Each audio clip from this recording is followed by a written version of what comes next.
Hello everyone, welcome back to my YouTube channel. ಇವತ್ತು ಒಂದು ಸಾಲ್ನ recipe ಮಾಡೋಣ ಬನ್ನಿ. ಪರೋಟಾಗೆಲ್ಲ ತುಂಬಾ ರುಚಿಯಾಗಿರುತ್ತೆ ಇದು.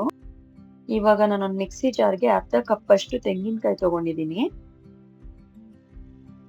ಒಂದು 10 ರಿಂದ 12 ಕ್ಯಾಶ್ಯೂಸ್ ತಗೊಂಡಿದ್ದೀನಿ, ಗೋಡಂಬಿ. ಮತ್ತೆ ಸ್ವಲ್ಪ ನಾನಿಲ್ಲಿ ಸೋಂಪು ಕಾಳನ್ನ ತಗೊಂಡಿದ್ದೀನಿ. ಮತ್ತೆ 1 ಟೇಬಲ್ ಸ್ಪೂನ್ ಅಷ್ಟು ಗಸಗಸೆ ಹಾಕೊಂತ ಇದ್ದೀನಿ.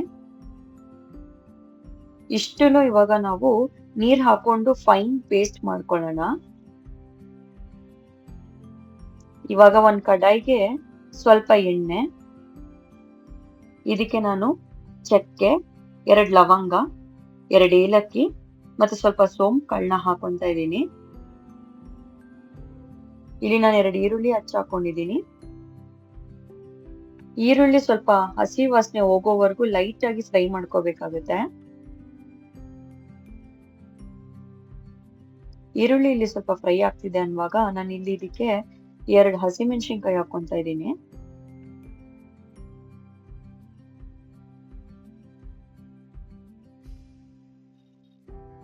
ಇವಾಗ ನಾನು ಇದಕ್ಕೆ 1 ಟೇಬಲ್ ಸ್ಪೂನ್ ಅಷ್ಟು ಶುಂಠಿ ಬೆಳ್ಳುಳ್ಳಿ ಪೇಸ್ಟ್ ನ ಆಡ್ ಮಾಡ್ಕೊಂತ ಇದ್ದೀನಿ.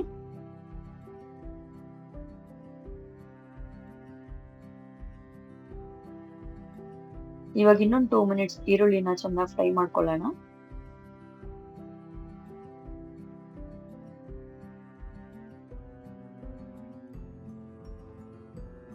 ಇವಾಗ ಚೆನ್ನಾಗಿ ಈರುಳ್ಳಿ ಎಲ್ಲ ಫ್ರೈ ಆದ್ಮೇಲೆ ನಾವಿದಕ್ಕೆ 2 ಚಾಪ್ ಮಾಡಿರೋ ಟೊಮ್ಯಾಟೊಸ್ ಹಾಕೊಂತ ಇದ್ದೀನಿ. ನಾನಿಲ್ಲಿ ಮೀಡಿಯಂ ಸೈಜ್ ಟೊಮ್ಯಾಟೊ ಕಟ್ ಮಾಡ್ಕೊಂಡಿದ್ದೀನಿ.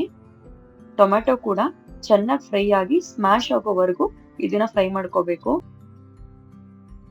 ಇವಾಗ ಇದಕ್ಕೆ ಪುದೀನ ಮತ್ತೆ ಸ್ವಲ್ಪ ಕೊತ್ತಂಬರಿ ಹಾಕೊಂತ ಇದ್ದೀನಿ. ಮತ್ತೆ ರುಚಿಗೆ ತಕ್ಕಷ್ಟು ಉಪ್ಪು, ನಾನಿಲ್ಲಿ 1 ಟೇಬಲ್ ಸ್ಪೂನ್ ಅಷ್ಟು ಉಪ್ಪು ಹಾಕೊಂತ ಇದ್ದೀನಿ. ಇವಾಗ ಇದಕ್ಕೆ ಅರಿಶಿನದ ಪುಡಿ ಮತ್ತೆ 1 ಟೇಬಲ್ ಸ್ಪೂನ್ ಅಚ್ಚ ಖಾರದ ಪುಡಿ, 1 ಟೇಬಲ್ ಸ್ಪೂನ್ ಧನಿಯಾ ಪುಡಿ ಮತ್ತೆ 3/4 ಚಮಚದಷ್ಟು ಗರಂ ಮಸಾಲಾನ ಹಾಕೊಂತ ಇದ್ದೀನಿ. ಹಾಕೊಂಡು ಮಸಾಲ ಚೆನ್ನಾಗಿ ಈರುಳ್ಳಿಗೆ ಹಿಡಿಯೋವರೆಗೂ ಫ್ರೈ ಮಾಡ್ಕೊಬೇಕು. ಇವಾಗ ನಾವು ಅವಾಗ್ಲೇ ಏನ್ ರುಬ್ಬಿಟ್ಕೊಂಡಿದ್ವಲ್ಲ ಪೇಸ್ಟ್, ಅದನ್ನ ಆಡ್ ಮಾಡ್ತಾ ಇದ್ದೀನಿ. ನಿಮ್ಗೆ ಎಷ್ಟು ಬೇಕೋ ಅಷ್ಟು ನೀರ್ ಹಾಕೊಂಡು ಈ ಪೇಸ್ಟ್ ನ ಚೆನ್ನಾಗಿ ಫ್ರೈ ಮಾಡ್ಕೋಬೇಕಾಗುತ್ತೆ. ಒಂದು 10 ಮಿನಿಟ್ಸ್ ಮೀಡಿಯಂ ಫ್ಲೇಮ್ ಅಲ್ಲಿ ಚೆನ್ನಾಗಿ ಕುದಿಸ್ಕೊಂಡ್ರೆ ಸಿಂಪಲ್ ಅಂಡ್ ಈಸಿ ಸಾಲ್ನ ರೆಸಿಪಿ ರೆಡಿ ಆಗುತ್ತೆ. ಇದು ಪರೋಟಾ ಜೊತೆ ಅಂತೂ ತುಂಬಾ ರುಚಿಯಾಗಿರುತ್ತೆ. ಟೇಸ್ಟ್ ನೋಡಿ ಹೇಗಿತ್ತು ಅಂತ ಹೇಳಿ. Thank you.